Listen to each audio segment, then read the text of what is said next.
Fungi contain prions, and yes, they make a lot of them. You might be familiar with prions in the sense that they cause a lot of wacky things to happen in mammals. Yes, chronic wasting in deer, that happens, as well as mad cow and Creutzfeldt-Jakob syndrome.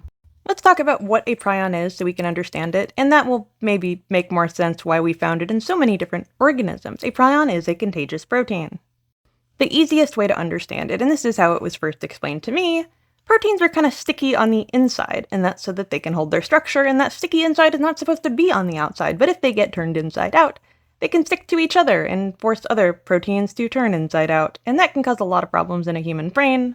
And it's even been found responsible for fatal familial insomnia. In humans, the PRP protein and various mutations of it can cause various problems, including never being able to sleep again. And technically, while fatal familial insomnia is genetic, if you ate meat that had it, you could then get fatal familial insomnia. That was demonstrated in brain organoids. You don't have to have the gene mutation to be afflicted by it if you come in contact with the proteins.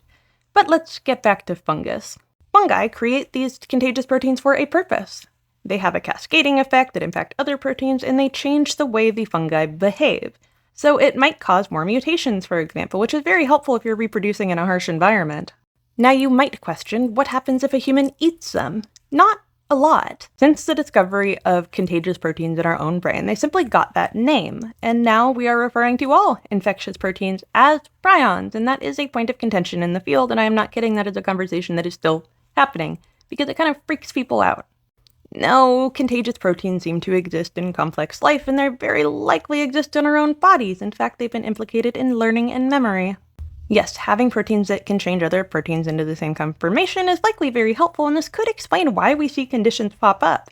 Because these genes and these proteins are in our bodies for a reason, feasibly, and when something goes wrong, yeah, it can go very wrong, and then you end up having plaques in your brain.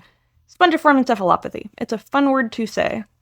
Now I am obligated to tell you this because it's been a little bit of a concern of mine. It is unlikely that chronic wasting will end up affecting people, at least right now.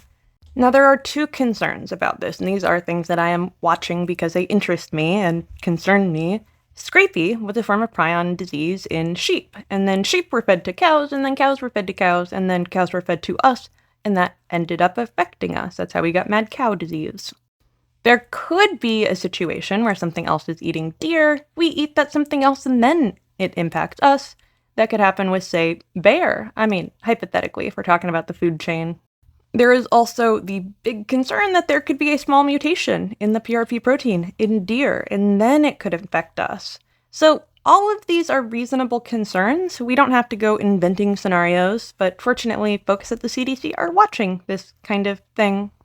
If it ever did come to that, that would be a major concern because you wouldn't have to eat deer to get it. Turns out plants can uptake prions, and then if something eats a plant, they can then get infected with it.